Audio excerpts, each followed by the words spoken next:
আসসালামু আলাইকুম রহমতুল্লাহ। নাহমাদুহু ওয়া নুসাল্লি আলা রাসূলিহিল কারীম, আম্মা বা'দ। আমাদের মনির ভাই দুটি প্রশ্ন করেছেন। একটি হলো যে আপনি শুনেছেন যে ফজরের পরে যদি কেউ ঘুমায় তাহলে রুজিতে বা রিজিকে বরকত হয় না। তাই যদি কোনো ব্যক্তির এমন হয় যে ডিউটি 9টায় বা 10টায়, তাহলে যদি সে ঘুমায় এতে করে কোনো সমস্যা হবে কি না। দ্বিতীয় প্রশ্ন হলো যে সলাতে মাসবুক, যিনি পরিপূর্ণ নামাজ পাননি, তিনি শেষ বৈঠকে ইমামের সাথে কতটুকু পড়তে পারবেন।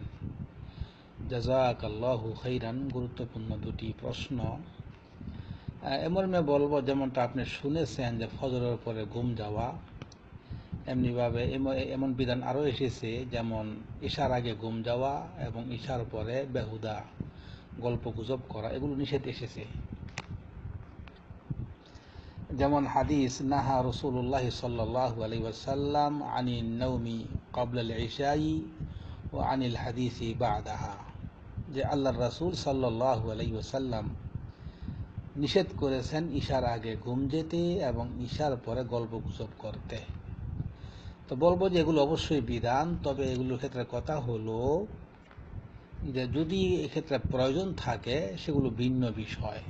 অযথায় এমনি অলসতা করে আপনি ফজরের পরে ঘুমিয়ে যাবেন অথবা ঈশার আগে ঘুমিয়ে যাবেন অলসতা করে, এবং ঈশার পরে প্রয়োজন নেই বাজারে বসে চার দোকানে বসে এই যত সব যেগুলো নিষ্প্রয়োজন এমন গল্প গুজব করা, এগুলো অবশ্যই নিষেধ আল্লাহ রাসূল করেছেন, এবং এর থেকে বেঁচে থাকা একজন মুমিনের উচিত। কিন্তু কোনো ব্যক্তি যদি এমন হয় কাজের সিস্টেম যে তার ঘুম পুরা করার জন্য তাকে ফজরের পরে ঘুমাতে হবে অথবা এমনকি এসার আগেও ঘুমাতে হবে, বিশেষ প্রয়োজনে তার কাজের পদ্ধতি এমন হয়ে গেছে, সেটা অবশ্যই সে ঘুমাতে পারবে ইনশাআল্লাহ। ইসলাম হলো সহজ ধর্ম। ইসলাম কাউকে কষ্টে ফেলতে চায় না, কঠিন করতে চায় না।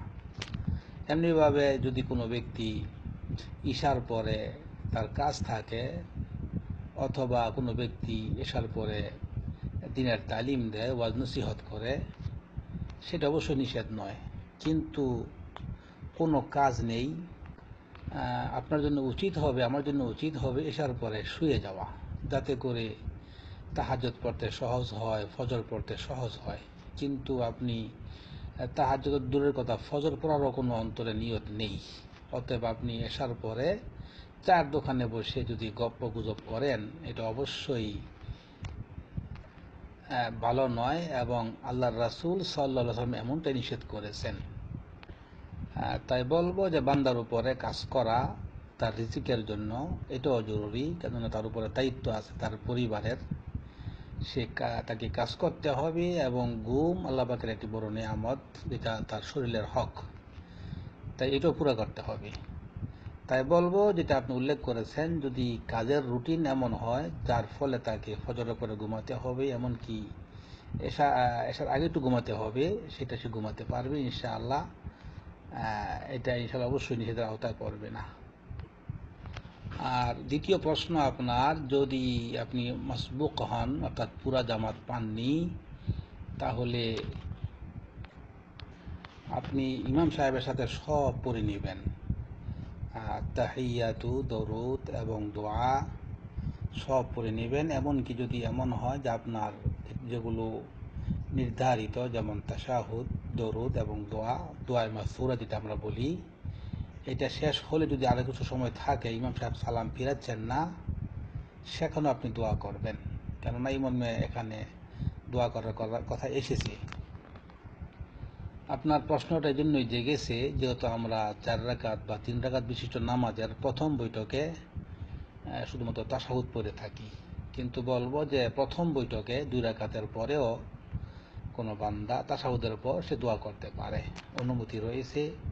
এমন হাদিস এসেছে নাসাইতে যে আল্লাহর রাসূল সাল্লাল্লাহু আলাইহি সাল্লাম বলেছেন যে তোমরা দ্বিতীয় রাকাত পড়ার পর বসে তাশাহুদ পড়বে, আশহাদু আল্লা ইলাহা ইল্লাল্লাহ ওয়া আশহাদু আন্না মুহাম্মাদার রাসূলুল্লাহ বলার পর তারপর আল্লাহ রাসূল বলেছেন ওয়াল ইয়াতাখায়্যার আহাদুকুম মিনাদ দুআই আ'জাবাহু ইলাই ফালিয়াদুল্লাহ আজ্জা ওয়া জাল্লা, যে তাশাহুদ দিয়ে প্রথম বৈঠকে তাশাহুদ পড়ার পর তোমরা তোমাদের নিকট যেই দোয়া ভালো হয় সেটা ইচ্ছা করলে তোমরা আল্লাহর কাছে দোয়া করতে পারো।